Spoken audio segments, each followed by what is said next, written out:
Madame, Monsieur, bonjour et bienvenue à ce nouveau numéro de décryptage sur Africa 24. Aujourd'hui, nous recevons Michael Ortiz, le fondateur de PN Holding Group, une entreprise spécialisée dans les projets de développement urbain. Son défi, la construction de 1735 logements sociaux à Ouedo, un projet financé par la Banque ouest-africaine de développement. Quelle est la spécificité de votre entreprise? À partir du moment de la création de notre groupe PNAG, nous, on s'est focalisé sur trois secteurs principalement. D'abord, on voit les premières, c'est la construction de logements bioclimatiques. Ça, c'est une particularité des constructions qu'on fait, bioclimatiques et abordables. La deuxième, c'est la construction en verticale. Même si vous voyez déjà le logo de notre société, ça montre qu'effectivement, pour nous, en tant que constructeurs, c'est la verticalité qui nous intéresse.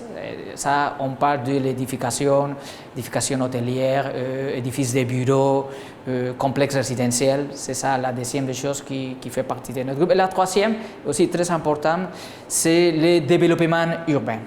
Quelle est l'importance du marché africain à travers votre plan d'affaires? Vu les secteurs d'activité dans lesquels on est impliqué, il fallait regarder dans l'Afrique. C'est pour ça qu'on a commencé à prospecter.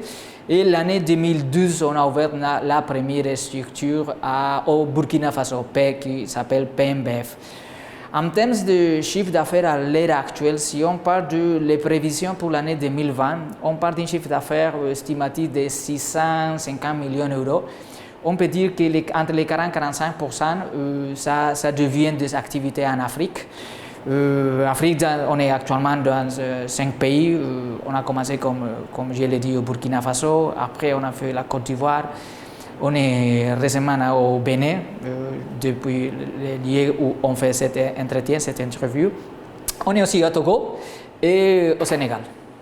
Quel projet phare en Afrique et au Bénin? Alors, pour répondre à votre question, ce qui est un projet phare pour nous, c'est la construction de les premières phases des 3035 logements, appartements collectifs qu'on va faire à Ouedo. Mis à part ça, on développe aussi 3 projets très importants au Burkina Faso.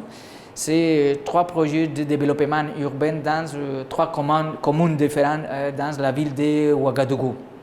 On fait aussi un projet résidentiel de Ouest-Andine, qui ça se compose de 165 logements individuels, aussi dans la ville de Jarma, pas loin de Ouagadougou. On a aussi encore au Burkina Faso, nous sommes en phase de finalisation contractuelle d'un complexe résidentiel pour le gouvernement des États-Unis. Et pour finaliser aussi au Burkina Faso, que ça fait partie de notre portefeuille, les chiffres d'affaires, il y aura bientôt un dossier très joli, c'est la construction de la tour de la régie. C'est un projet du ministère de l'économie et des finances, c'est un projet en R+7. Si on part vers la Côte d'Ivoire, on démarre le mois prochain un projet, c'est un édifice R+6. Et en parallèle, on est en train de développer un projet immobilier de Ouest-Andine dans la zone 4 d'Abidjan. Au Togo, on vient de démarrer les activités et il y aura un projet d'ici fin de l'année. Quel apport de valeur sociale pour la réalisation de chacun de vos projets? Oui, en fait, si on se focalise, parce qu'on est au Bénin, je pense qu'on doit profiter de cette vitrine pour parler de cette projet phare, comme on venait d'expliquer. D'abord, c'est la création d'emplois. Je pense que vous êtes au courant de le ratio que la Banque mondiale considère que pour un appartement, il y a une création de 5 emplois.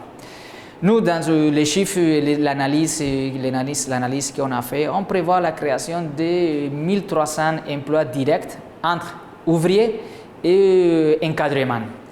Les spécificités de notre projet et l'engagement qu'on a fait avec le chef de l'État du Bénin, c'est surtout former.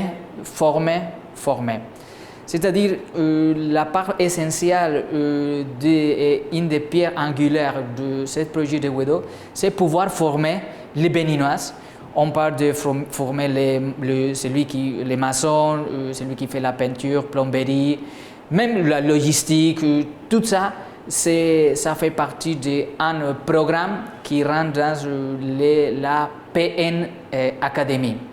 On a un directeur de formation qui est venu de France avec son équipe de collaborateurs pour pouvoir assurer qu'effectivement la formation, ça sera une formation de qualité, mais surtout notre ambition, c'est créer cette valeur ajoutée et faire de telle sorte que les prochaines générations de béninoises vont bénéficier de ce projet. Quelle ambition avez-vous pour le développement urbain durable en Afrique? En fait, avec toute sincérité, ça c'est un véritable défi. Si on analyse les chiffres macro, on voit que le continent africain va doubler la population du continent américain et européen d'ici 20 années.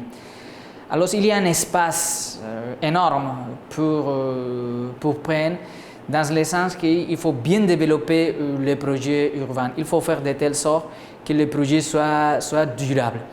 Nous, on a constaté que l'exemple du projet de WEDO, c'est un exemple qui peut être dupliqué, qui peut être appliqué à n'importe quel pays africain.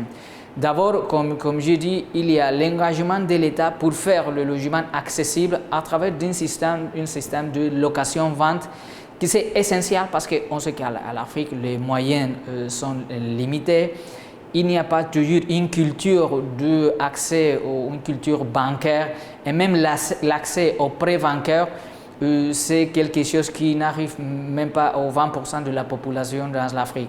Alors dans ce sens, nous on félicite les programmes innovateurs comme celui qu'on voit à WEDO et on invite le reste des pays africains de prendre une bonne note de ce qui est en train de se faire parce que ça, la contribution, c'est la contribution durable.